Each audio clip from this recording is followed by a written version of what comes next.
Apóstolo Paulo aos Colossenses, capítulo 1.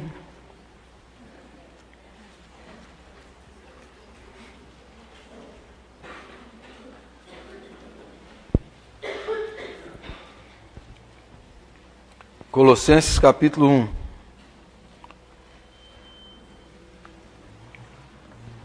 Alguns estudiosos dizem que esse texto é um cântico que a igreja antiga cantava. Colossenses 1, uma parte de um cântico. Capítulo 13.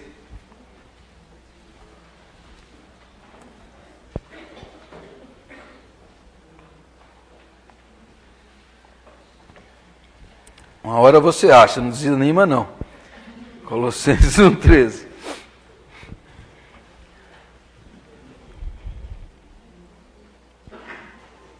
Diz assim a palavra do Senhor. 1,13. Ele nos libertou do império das trevas e nos transportou para o reino do Filho do seu amor, no qual temos a redenção, a remissão dos pecados. Ele é a imagem do Deus invisível, o primogênito de toda a criação, pois nele foram criadas todas as coisas nos céus e sobre a terra, as visíveis e as invisíveis, sejam tronos, sejam soberanias, quer principados, quer potestades, tudo foi criado por meio dele e para ele. Ele é antes de todas as coisas, nele tudo subsiste. Ele é a cabeça do corpo, da igreja. Ele é o princípio, o primogênito de entre os mortos, para em todas as coisas ter a primazia. Porque aprove a Deus que nele residisse toda a plenitude, e que, havendo feito a paz pelo sangue da sua cruz, por meio dele reconciliasse consigo mesmo todas as coisas, quer sobre a terra, quer nos céus, e a vós outros também, que outrora erais estranhos e inimigos no entendimento pelas vossas obras malignas, agora, porém, vos reconciliou no corpo da sua carne, mediante a sua morte, para apresentar-vos perante ele santos, inculpáveis e irrepreensíveis, se é que permaneceis na fé, alicerçados e firmes, não vos deixando afastar da esperança do Evangelho que ouvistes e que foi pregado a toda criatura debaixo do céu, e do qual eu, Paulo, me tornei ministro. Amém. Um dos maiores intelectuais do século XX, um ateu que se converteu à fé cristã, professor da Universidade da Inglaterra, chamado C.S. Lewis, escreveu vários livros, e o seu livro talvez mais conhecido e popular é chamado As Crônicas de Nárnia. São histórias alegóricas que é usada para criança, que virou filme. A Disney já fez 2 filmes das Crônicas de Nárnia, está fazendo o 3º, mas ele escreveu esse livro como uma alegoria da fé, uma maneira de mostrar o Evangelho, os valores do Evangelho, de forma simbólica, figurada, representativa, usando elementos daquilo que a gente chama de contos de fada. As Crônicas de Nárnia são livros sensacionais.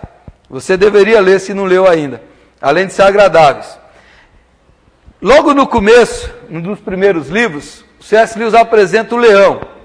O leão na história, chamado Aslan, representa Jesus Cristo. E sempre quando o leão é apresentado, algumas vezes no livro, alguém diz assim: ele é selvagem. Ele é selvagem, ele não é domesticável nem domesticado. O leão é selvagem. As pessoas falam assim, ele é selvagem. Mas aí alguém acrescenta, mas ele é bom. Ele é selvagem, mas ele é bom. Eu gosto demais dessa frase, é uma das minhas preferidas. Essa com a outra que eu vou dizer no final. Eu acho impressionante essa designação para Jesus Cristo. Porque a gente costuma domesticar Jesus.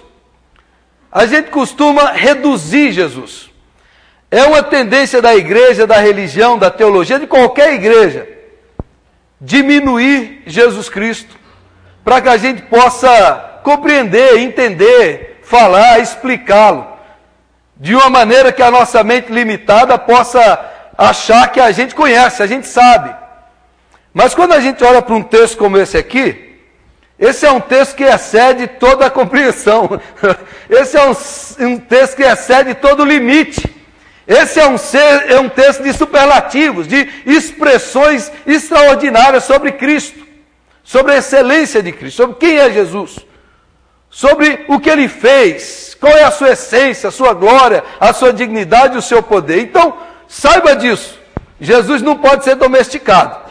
Jesus não pode ser explicado nem definido completamente. Ele pode ser adorado, ele pode ser revelado, ele pode aquecer o nosso coração, mas expressar tudo sobre Jesus é impossível. Eu li hoje um texto que falava sobre o mar. Se a gente perguntasse, mas você conhece o mar? Eu conheço, já fui na praia, eu conheço o mar. Conhece mesmo? Por exemplo, um ser humano normalmente que nada bem, que gosta de fundo, ele consegue ir até 40 metros de profundidade. Com aqueles aparelhos, aqueles que você coloca, no máximo o ser humano consegue ir a 300 metros de profundidade do mar. Eu não consigo ir nem 1 metro no mar. Eu não consigo ir, eu fico bem ali perto, misturando a água com a areia. Existem locais que o mar alcança 11 mil metros de profundidade. 11 mil metros de profundidade. Até onde que o ser humano consegue ir? 300 metros com aparelhos. Jesus é mais ou menos assim, certo?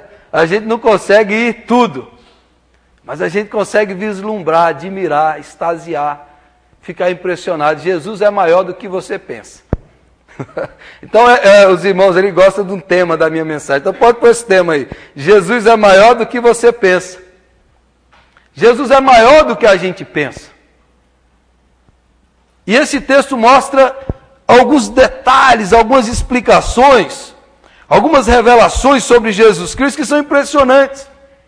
E a primeira delas que eu quero mostrar aqui para vocês é a obra de Jesus é maior do que a gente pensa. Aquilo que ele realizou, aquilo que ele fez aqui na terra, é maior do que a gente imagina. É maior na sua extensão. Porque a obra de Jesus alcança o universo inteiro. A obra de Jesus não é apenas para os humanos. Jesus não veio salvar apenas os seres humanos. Jesus veio redimir o cosmos. Guarde isso. Jesus não veio salvar apenas os humanos. Jesus veio redimir o cosmos, o universo, a criação. De acordo com Paulo em Romanos 8, a criação, a natureza geme, sofre em angústia, esperando a manifestação dos filhos de Deus. Quer dizer, quando o pecado entrou nessa terra, a criação de Deus foi maculada, foi manchada, foi deteriorada. Ela se tornou escrava do pecado. E Jesus veio não apenas salvar os humanos. Jesus veio redimir todo o universo. Todo o universo. E Paulo diz, todas as coisas criadas. Todas as coisas criadas foram redimidas na cruz, na sua morte, no seu sangue derramado. Que Deus, quando o pecado entrou na terra, Deus não simplesmente abandonou a criação e falou assim, vou jogar fora, vou destruir. Não, Deus falou, eu vou redimir, eu vou restaurar, eu vou reconciliar, através de Jesus Cristo. A obra de Jesus é uma obra de reconciliação cósmica. A Bíblia diz que na redenção as árvores batem palmas. Os montes pulam de alegria. Você já viu algum monte pulando ou não? Essa é a ideia, que diante de Jesus e da obra do amor de Deus, as criaturas ficam impressionadas, admiradas, na obra redentora de Jesus Cristo. Ela é redentora, ela é maior do que a gente pensa na sua profundidade, na intensidade de transformação do ser humano. O maior problema do ser humano não é trauma emocional, que eu tenho pregado muito, complexo de inferioridade, autoestima baixa. O problema do ser humano, o principal problema do ser humano, o principal problema do ser humano tem um nome. É o seu e o meu. O principal problema da raça humana chama-se pecado. Esse é o problema básico ontológico da raça. Somos pecadores. Jesus veio dar um jeito nisso. Jesus veio dar um jeito nisso. E não há fábula melhor do que essa, do que uma que eu gosto muito, da rã, que queria atravessar o rio, do escorpião que queria atravessar o rio, e não sabia nadar. Aí chegou para a rã e falou: rã, os bichos falavam nesse tempo, né? Rã, você não deixa eu subir nas suas costas e você me atravessa no rio? Você me leva lá para o outro lado? A correnteza é forte. Você não faz isso? Aí a rã pensou e falou assim: mas você não vai me dar uma ferroada? Porque você costuma ferroar, será que você não vai ferroar? Aí o escorpião falou: mas rã, eu não sou burro. Eu sou escorpião, mas não sou burro. Se eu te ferroar, a gente vai morrer. Então eu não vou fazer isso. Aí a rã tem sentido. Então tá, sobe aí. Aí subiu nas costas da rã e estão atravessando o rio. No meio do rio, a rã sente a ferroada entrando. Ela já afogando: mas por que você fez isso? Nós vamos morrer.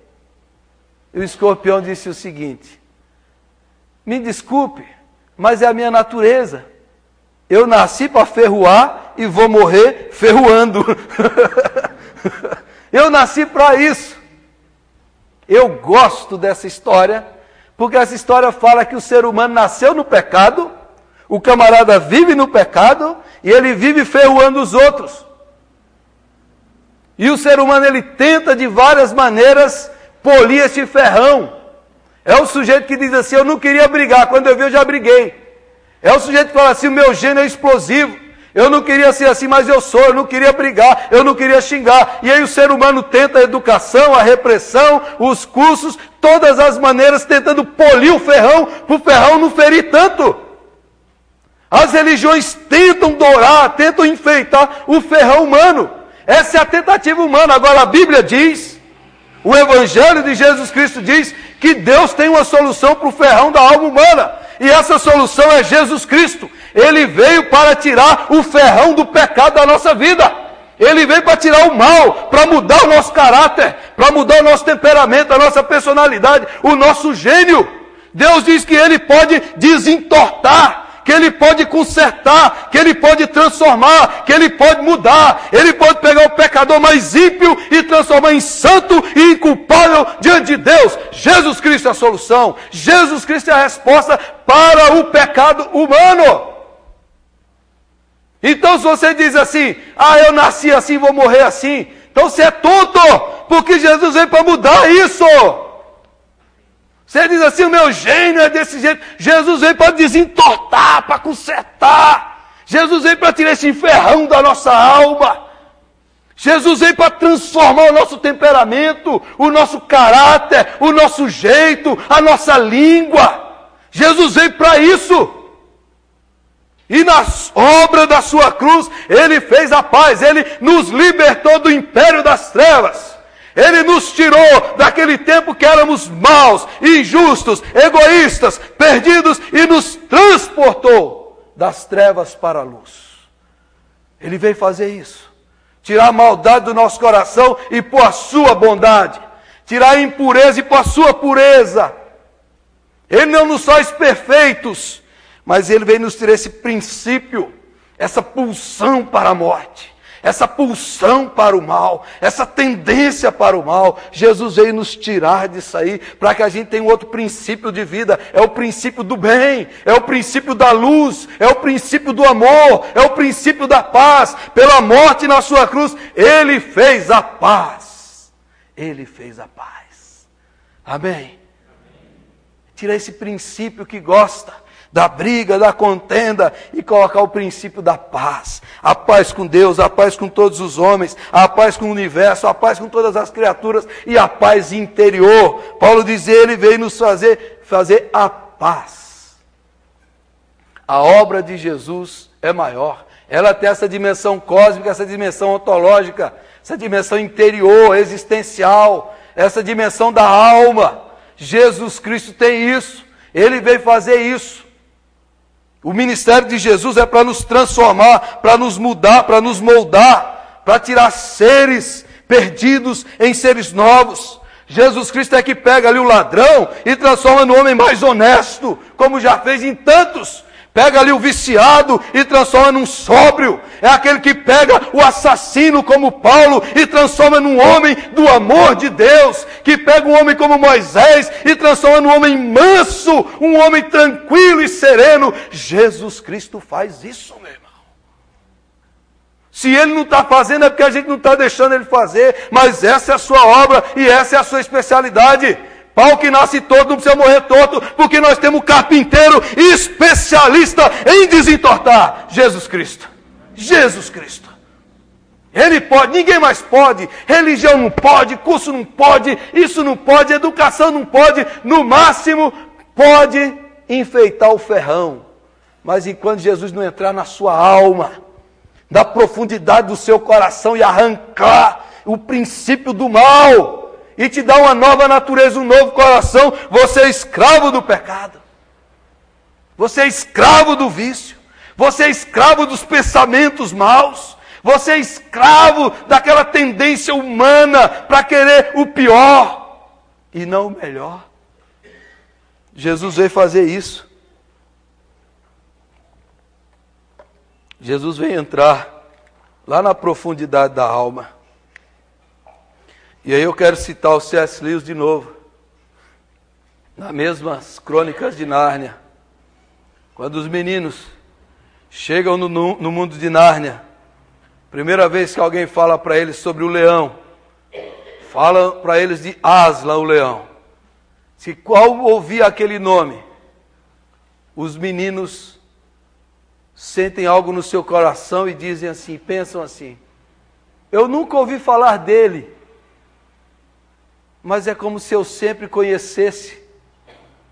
É como se eu sempre quisesse conhecê-lo. É como se eu sempre desejasse, sem saber o que eu desejava.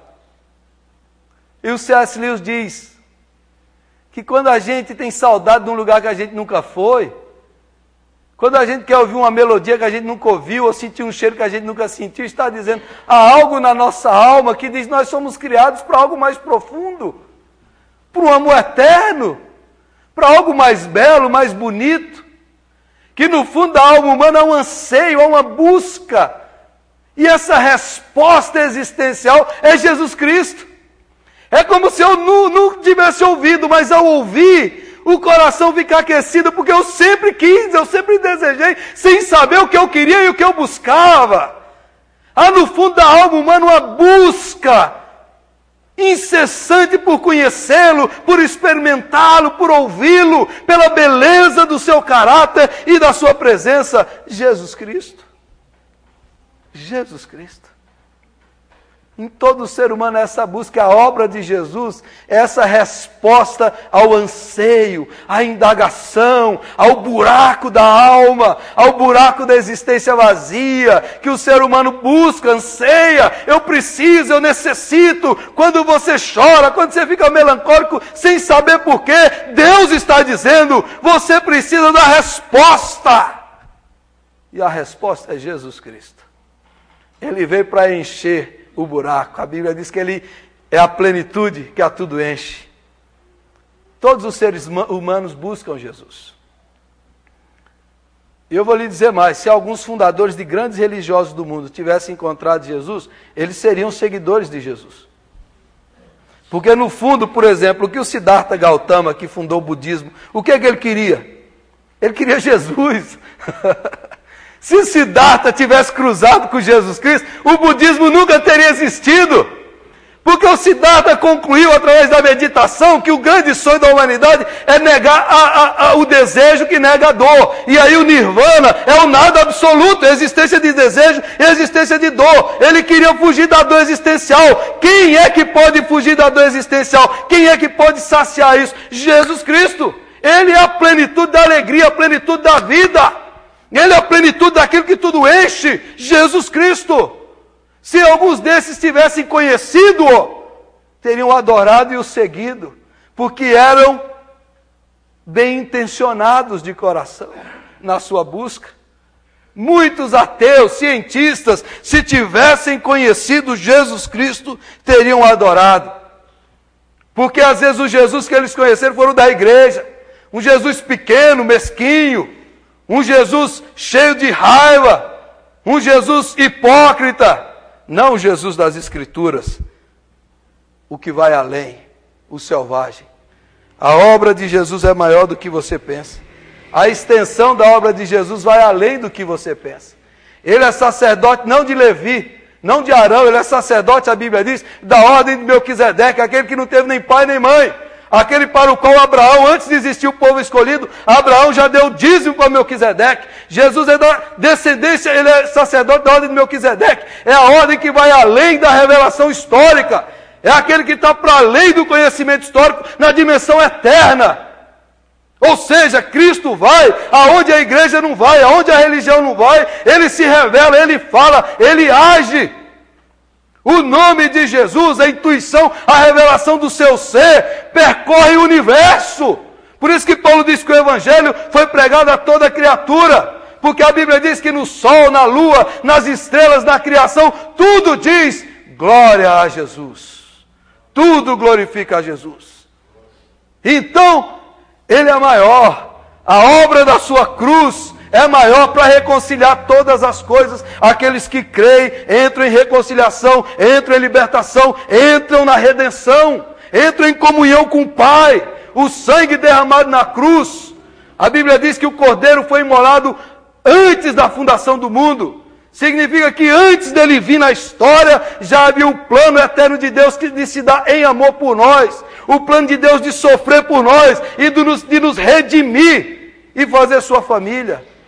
Antes da fundação do mundo. Porque ele é sacerdote segundo a ordem de Melquisedeque. O Cristo eterno vai onde às vezes a igreja não vai. Ele vai. E ele é conhecido.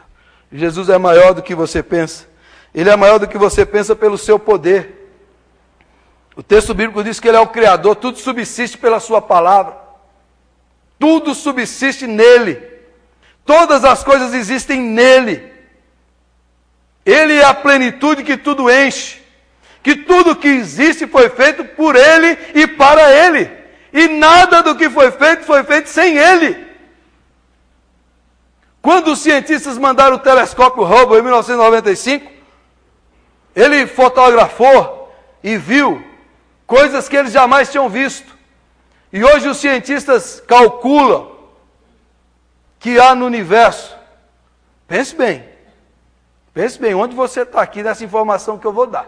Olha o espaço que você ocupa, certo? Olha o espaço que você ocupa no endereço aqui, nesse lugar, dentro de uma rua, numa cidade, no estado, num país, que com mais outros países formam um terço do planeta Terra, que 2/3 é de água. Um planeta. Que mais com vários outros planetas formam uma galáxia. Agora, sabe quantos cientistas chegaram à conclusão que existe, pelo menos de conhecidos? 125 bilhões de galáxias. Eu falei bilhões. Não de planetas, mas de galáxias. O planeta Terra faz parte de uma galáxia. De uma, com mais outros. E nós somos um planetinha bem pequenininho, uma bolinha de gude comparado com os outros. Agora, 125 bilhões de galáxias. E todas essas galáxias existem por causa dele. E é ele que tudo sustenta. E a palavra do seu poder que mantém tudo existindo. E tudo isso existe por causa dele. Nele tudo subsiste e a plenitude dele tudo enche. As galáxias. Bilhões e bilhões e bilhões de sóis, estrelas, astros, meteoros, planetas. Muito maior do que qualquer cientista imagina e pode visualizar. Tudo existe nele, no seu poder, na palavra do seu poder. Tudo foi feito por causa dele, ele que tudo sustenta. Cristo Jesus. Cristo Jesus. Não só o macrocosmos, mas também o microcosmos, porque a gente não vê as milhões de coisas invisíveis, pequenas demais ao olho humano, que são sustentadas por causa dele. As partículas atômicas, as células, as moléculas, as bactérias, os milhões de seres. Tudo é sustentado por causa dele. Os seres abissais que vivem lá no fundo do mar, onde nem o sol chega, na escuridão plena, aquilo existe por causa dele. Não cai uma folha da árvore sem que ele permita. Não cai um fio de cabelo da nossa cabeça sem que ele permita. E todas as extensões de milhões de estrelas e planetas, ele conhece todas pelo nome. Ele é maior do que a gente pensa. Tudo isso existe por causa dele. Pela palavra do seu poder. Ele é o que tudo enche. Ele é que coordena o cosmos. Ele é que sustenta a lua, o sol, as estrelas, os astros, o planeta. Nele, tudo, todos os seres criados, quer visíveis e invisíveis. Ele tem o seu poder sobre os seres humanos, sobre a terra, sobre o cosmos e sobre os seres espirituais do mal. Ele domina. O poder dele é maior. O anjo rebelde, Satanás, que se rebelou, está dominado por ele. E os seus demônios e o seu exército. Jesus domina tudo. O diabo domina, nem o inferno ele domina. Jesus domina o inferno. Não fique pensando lá no inferno é o diabo que manda. Quem manda lá é Jesus. Ele tomou as chaves do inferno e da morte. Jesus Cristo. Todas as coisas subsistem nele. Nele e nele e nele. O seu poder é maior do que tudo que você pode pensar. E eu diria mais, Jesus é maior na sua glória.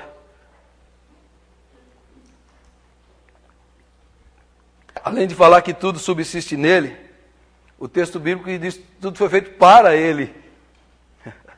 Para ele. Para a glória do seu nome. Que aprove ao Pai que fizesse em Jesus Cristo residir toda a plenitude. Jesus tem a plenitude de toda a ciência e de toda a sabedoria.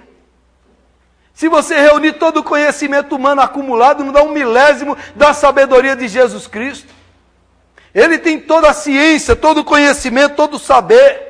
Ele tem todo o poder. A glória de Jesus Cristo excede tudo isso. Nele reside toda a plenitude humana. Ele é a imagem visível do Deus invisível. Em Cristo habita corporalmente toda a plenitude da divindade. Em Cristo está a glória de Deus, a imagem de Deus. Tudo que existe no universo é para a glória de Cristo. O centro da história humana é Cristo. O centro da Bíblia é Cristo. Todos os profetas e santos do Velho Testamento sonharam em ver a Cristo. Todos eles queriam ver a Cristo. Os anjos se gloriam com a face de Cristo. Todos os seres criados, humanos e animais e florestas e tudo que existe, existe para a glória de Cristo. Todos. Até Satanás existe para a glória de Cristo. Porque Deus está usando para glorificar o seu nome. Cristo Jesus. Toda a Bíblia, desde o Gênesis até o Apocalipse, foca em Jesus Cristo. Para entender a Bíblia, você precisa conhecer Cristo. Cristo é o centro. A história humana, desde o princípio até o final, tem um centro. O centro é a morte e a ressurreição de Jesus Cristo. Todos. Quando ele morreu na cruz, o sol se apagou porque não podia ver o Deus vivo sofrendo. Os seres, o planeta foi abalado porque Deus estava sofrendo. Quando Jesus ressuscitou, a nova criação começou e a criação jubilou, exaltou, porque Deus estava recriando o universo em Cristo. Deus estava consertando as coisas em Cristo. O Espírito Santo veio com o propósito de glorificar a Cristo. Tudo existe para a glória de Cristo.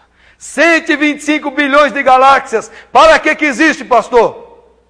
Para glorificar o santo nome de Jesus Cristo.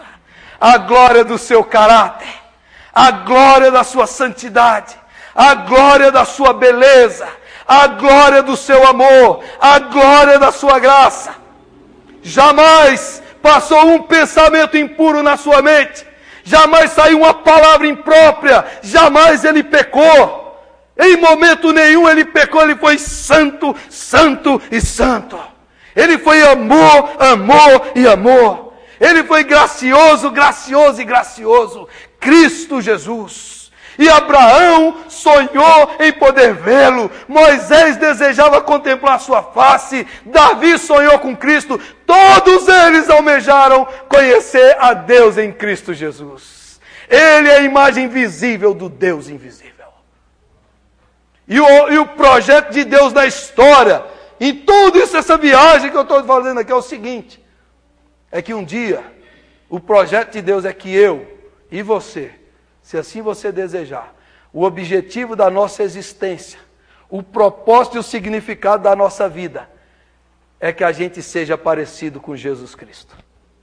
A nossa glória é que seremos semelhantes a Ele, aleluia. A glória de Deus é uma família de muitos irmãos parecidos com Cristo, o ressurreto, que recebeu o corpo espiritual, aquele que venceu a morte, o pecado e o inferno. Deus está trabalhando na nossa vida. Esse é o projeto eterno de Deus, fazer de nós parecidos com Jesus. Para a glória de quem? De Cristo. A glória de Cristo. No livro de Apocalipse, Apocalipse significa revelação. João estava preocupado, estava exilado, estava preso, muitos cristãos estavam morrendo. Muitos. A igreja estava sendo perseguida.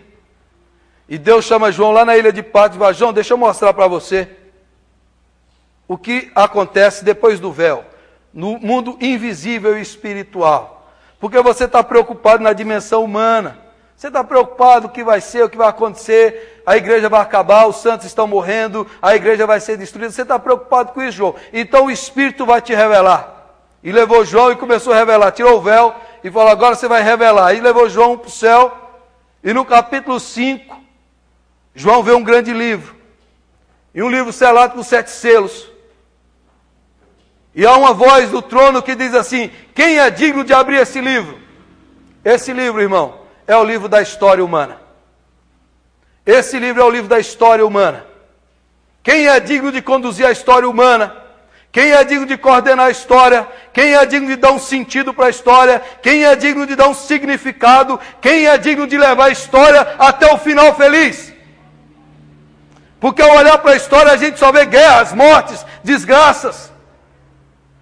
Ao olhar para a nossa própria história, às vezes a gente vê assim: há um sentido na minha vida, há um significado na minha vida. Por que eu passo por tantas dificuldades, tantas lutas? Será que a minha vida tem um sentido e um propósito? E aí o anjo diz: e percorreu o céu, a terra e o mar e não achou ninguém digno. Não foi achado ninguém digno de abrir o livro, porque todos estavam maculados pelo pecado. Olhou nos profetas, nos santos, olhou nos homens de Deus, nas mulheres de Deus, ninguém foi digno de abrir o livro. Olhou nos reis, imperadores, príncipes, todos os grandes da terra, ninguém foi digno de abrir o livro. E por causa disso a Bíblia diz que João chorava. E chorava muito. E esse é o choro do desespero humano.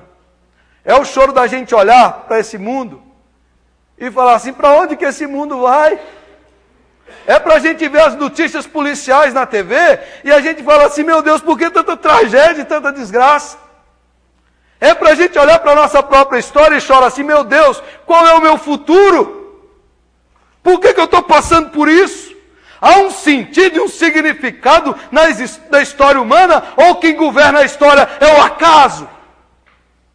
Quem governa a história é a falta de sentido das coisas, porque parece que não tem sentido. Não tem propósito. Onde vai dar isso? É o que João estava pensando, e por isso ele chorava, e é o choro do desespero. E aí eu quero concluir essa mensagem com esse texto para você hoje. Hoje eu viajei, eu fui lá nas galáxias e no fundo do mar, não? Espero que você tenha ido comigo, não que você está sonhando aí, já dormiu, já roncou. Eu espero que você tenha viajado comigo. Mas eu quero concluir falando para você, talvez você está chorando. Talvez você está aí numa crise, por que eu vivo? Por que eu tenho tanto problema? Qual é o significado da minha vida? Será que a minha vida tem um propósito? Será que eu não estou aí jogando de um lado para o outro, a minha vida jogada ao léu, ao acaso? Como diz a música lá, né? O acaso vai me proteger quando eu andar distraído. O acaso não te protege, não. Você fica assim com essa coisa. E João chorava. Agora, ele ouviu uma grande voz que dizia, não chores mais. Aleluia. Esse não chores mais é maravilhoso. Não chores mais. Você não precisa ficar desesperado. Você não precisa ficar chorando. Você não precisa olhar, assistir o Datena e começar a chorar. E falar, meu Deus. Não chores mais. Porque o Cordeiro de Deus, Ele é digno de abrir o livro. Aleluia. Ele que foi morto e ressuscitou e venceu. Ele que é santo, que é amor. Ele que tudo existe nele para a glória dele. Ele é digno de tomar a história nas suas mãos. De tomar o controle do universo. De tomar o controle das soberanias, dos principados e das potestades. E com sua mão forte dizer assim, eu vou conduzir a história humana até aquele dia glorioso. Eu estou conduzindo a sua vida até o final feliz, até o dia quando os santos, os redimidos, vão celebrar comigo a ressurreição, a redenção, a vitória final. Quando não mais existirá doença, morte, violência, pecado, porque o Cordeiro de Deus venceu. Aleluia! O Cordeiro triunfou, o Cordeiro de Deus que tem a primazia, está conduzindo as nossas vidas até a vitória final. Está conduzindo a história até aquele dia, quando todas as criaturas, todas, humanas, angelicais, demoníacas, animais, florestas, rios, montes, tudo que tem vida, toda a criação, vai se alegrar nele e vai dizer, Jesus é o Senhor para sempre. Aleluia. Porque tudo existe por ele, por meio dele e para ele. E a ele seja a glória para sempre. Jesus Cristo, o Cordeiro de Deus. O Cordeiro de Deus está guiando as nossas vidas até aquele dia. Que nessa noite, meu irmão, você tem um vislumbre da glória de Cristo. Que nessa noite o seu coração seja apaixonado por Cristo. E você saiba que não há paisagem, não há quadro, não há artista, não há beleza no universo que se compara com a beleza da glória de Cristo. Não há música, não há obra de arte, não há nada que se compare com a beleza de Jesus. Jesus Cristo. Ele é o sonho da criação. Ele é o amor do Pai. E o Espírito veio para a glória dele. Todos os seres criados esperam a sua manifestação. E o nosso futuro e o nosso alvo. E o objetivo da nossa vida. Porque eu existo. Eu existo por meio dele e para ele. E só nele eu vou ser feliz. E só nele eu vou experimentar o amor. E só nele eu vou ver o significado da minha vida.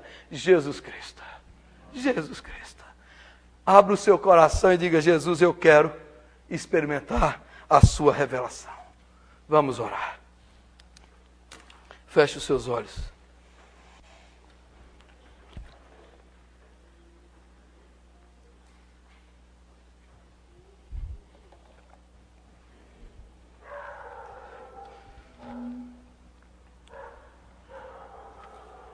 Foi Deus que te criou, meu irmão. É Jesus quem te sustentou até hoje. Ele é a imagem visível do Deus invisível. Está faltando algo na sua vida? Jesus é a plenitude que tudo enche. Está faltando paz? Ele veio fazer a paz. Está faltando alegria, Ele é a plenitude da alegria. Está faltando amor, Ele é a plenitude do amor. Você está derrotado, Jesus é a plenitude da vitória. Ele é tudo em todos.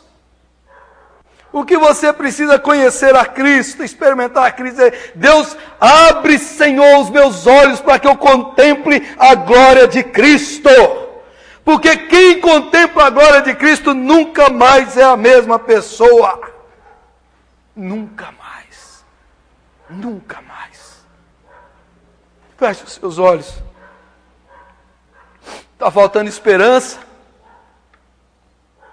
O livro foi aberto. O Cordeiro reina para sempre. Aleluia. Você acha que o mal está triunfando? Jesus reina. Você acha que a violência está triunfando? Jesus reina, e isso vai acabar, isso vai passar, porque Jesus está vindo, Jesus está reinando, e no final de todas as coisas, tudo será para a glória dele, para o nosso bem. Tudo vai terminar bem, tudo vai terminar bem, aleluia. Tudo vai terminar bem, porque Jesus está conosco. Vamos orar. Feche os seus olhos e fale com o Senhor. Jesus, fala comigo. Revela para mim o teu amor. Revela para mim a tua obra. Tira de mim esse ferrão do pecado, do orgulho. Tira de mim, Senhor, esse vício. Tira de mim essa tristeza. Eu quero ter um vislumbre da sua glória. Eu quero mergulhar no seu amor. Jesus amado, eu sei que o Senhor está aqui. E junto com o Senhor estão os anjos glorificando o teu nome. E junto com o Senhor está o Espírito glorificando o teu nome.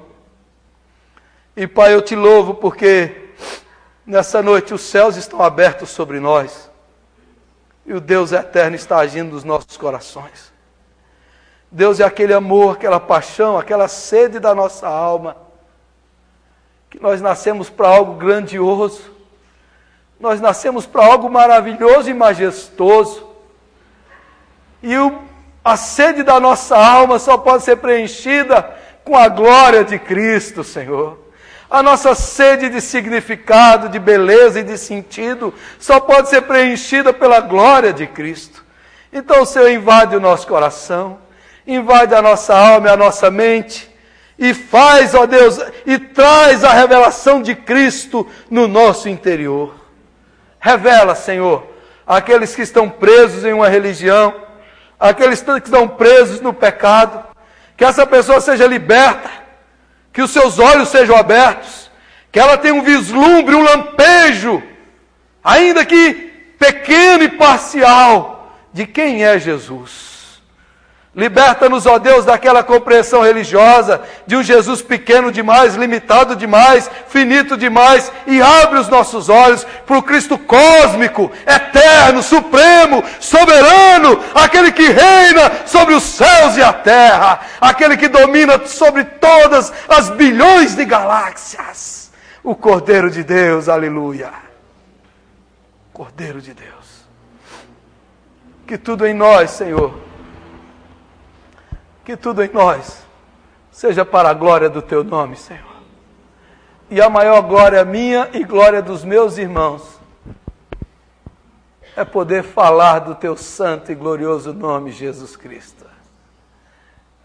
Esse é o nosso privilégio, essa é a nossa alegria, esse é o nosso regozijo.